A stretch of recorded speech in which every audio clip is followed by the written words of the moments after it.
Assalamualaikum warahmatullahi wabarakatuh. Perkenalkan, nama saya Indri Oktavia Harahap dengan NIM 7193220015. Baiklah, pada video kali ini saya akan menjelaskan tentang sistem pencatatan utang dan pengeluaran kas PT CFD. Pada sistem ini terdiri dari 5 fungsi, yaitu bagian penerimaan, bagian pembelian, bagian jurnal, bagian utang, dan bagian kasa. Baiklah, yang pertama akan dimulai pada bagian penerimaan.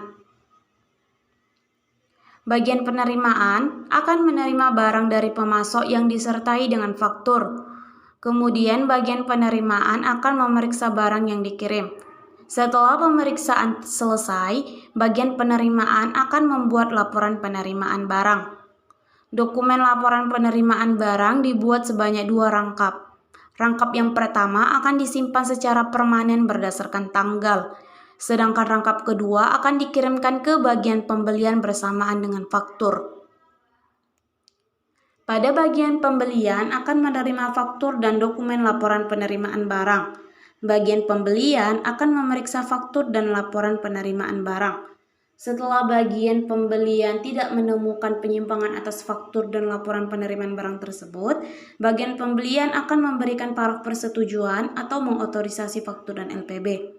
Setelah faktur dan LPB diotorisasi, faktur dan LPB tersebut akan diserahkan ke bagian jurnal. Pada bagian jurnal akan menerima faktur dan LPB tersebut yang digunakan untuk penginputan jurnal pembelian. Setelah penginputan selesai, dokumen laporan penerimaan barang akan disimpan secara permanen berdasarkan tanggal, sedangkan fakturnya akan dikirimkan ke bagian utang. Pada bagian utang, faktur tersebut akan digunakan untuk penginputan kartu utang. Setelah penginputan selesai, faktur akan disimpan sementara berdasarkan tanggal jatuh tempo faktur bersama dokumen pendukung.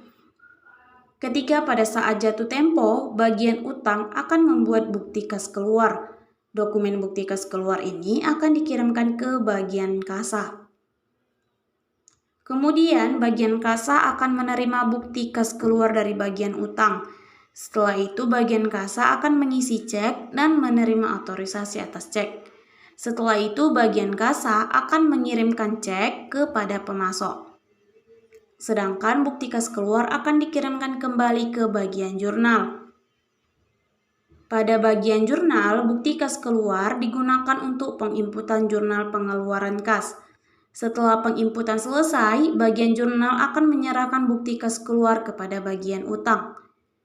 Pada bagian utang akan melakukan penginputan di kartu utang. Setelah penginputan selesai, bukti kas keluar akan disimpan secara permanen berdasarkan tanggal dan sistem selesai.